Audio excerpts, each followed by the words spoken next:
আসসালামু আলাইকুম। আজ আমি শোনাবো আমার মনার গল্প।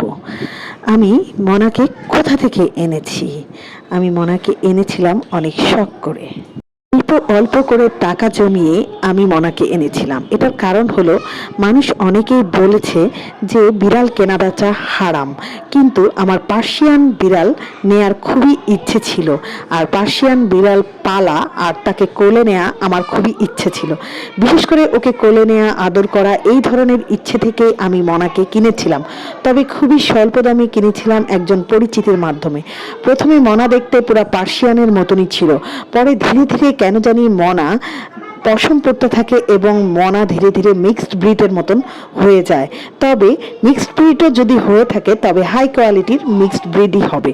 কিন্তু আমার খুবই ইচ্ছে ছিল পিওর পার্সিয়ান নেয়ার, যেটা আমি কোলে নিব, থাকবো ওকে, এই আর কি। তারপরেও মনাকে আমি কখনো অযত্ন করিনি। তবে আমার সামর্থ্য অনুযায়ী চেষ্টা করেছিলাম মনার জন্য খাবার দাবার আনার। আর মানুষ মনার কথা বলছি না, বিড়ালকে অনেক খাওয়ায়, সেটা হয়তো আমি দিতে পারিনি। একটা সময় আমার মনে হয়েছে মনার আরো ভালো, আরো অনেক বেশি যত্নের প্রয়োজন, যেটা আমি করতে পারছিলাম না। আর ওর খাওয়া দাওয়ার মান আরো ভালো হওয়া দরকার, যেটা আমি ওকে দিতে পারছিলাম না। তাই মনাকে আমি অন্যথায় দেওয়ার চিন্তা ভাবনা করি। আর অন্যথায় দেওয়ার চিন্তা ভাবনা থেকেই আমি পোস্ট দেওয়া শুরু করি। আমি চাইলেই ওকে অ্যাডপশন দিতে পারতাম, কিন্তু অ্যাডপশন দিলে অনেক ফালতু লোকের কাছে ও পড়ে যেতে পারে। মানে ওকে অযত্ন করতে পারে, কিংবা ওকে ফেলে রাখতে পারে, কিংবা ওকে ছেড়ে দিতে পারে। ও যেহেতু ঘরে পালা বিড়াল, ওকে ছেড়ে দিলে ও বাঁচবে না। ও খুবই সফট মনের বিড়াল এবং সবার সাথে মিলেমিশে থাকে। আর ও বিছানায় ঘুমাতে অভ্যস্ত। তাই ওকে যদি ছেড়ে দেই, ও রাস্তায় বা মাটিতে ঘুমাতে পারবে না। সে কারণেই আমি ওকে অ্যাডপশন দেওয়ার চিন্তা ভাবনা করিনি। আমি পোস্ট দিয়েছিলাম এবং যাদের সাথে কথা বলেছিলাম খুবই স্বল্প দামে দেওয়ার চেষ্টা করেছিলাম। মনে হয়েছিল যারা আসলে নিতে আগ্রহী, আমি কথাবার্তা বললেই বুঝতে পারবো, তাকে আমি দিব। এরকম দেওয়ার পরে ধীরে ধীরে মনাকে 2বার দেওয়ার পরও মনা আবার আমার কাছে ফেরত এসেছে। কারো কাছেই মনা থাকতে পারছিল না।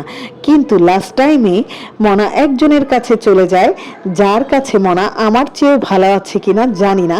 তবে সে খুবই মনাকে ভালোবাসে এবং তার পরিবার মনাকে খুব যত্ন করে, এবং মনা আমার মনে হয় খুব হাসি খুশি আছে। যদিও আমার বাসাটার প্লেসমেন্টটা মনার খুব পছন্দ, 3টা বারান্দা খোলামেলা, আরো খোলামেলা পরিবেশেই অভ্যস্ত ছিল, খোলামেলা থাকতেও ভালোবাসতো। আমি জানি না মনা, এই যে দেখুন মনার জন্য লাস্টের দিকে আমি একবার ট্রিট এনেছিলাম। আমি ওকে বাইরের কোনো খাবারেই অভ্যস্ত করিনি, কারণ আমি চেয়েছিলাম মনা বাসার খাবার খেয়ে খেয়ে বড় হোক। তাই আমি মনাকে বাইরের কোনো খাবারই অভ্যস্ত করি নাই। কিন্তু মনাকে ট্রিট দিলে যে মনা এতটা খুশি হয়, এটা আমি দেখলাম সেদিন। যাই হোক, যার কাছে গিয়েছে সেও কিন্তু মনাকে ট্রিট খাওয়ায় মাঝে মাঝে, শুনেছি। এবং মাঝে মাঝে ভিডিওতে আপুটা দেখিয়েছে যে উনি ও আমার মনাকে ট্রিট দেয়। মনা ভালো আছে, মনার জন্য সবাই দোয়া করবেন। আলহামদুলিল্লাহ, ভালো থাকবেন। আল্লাহ।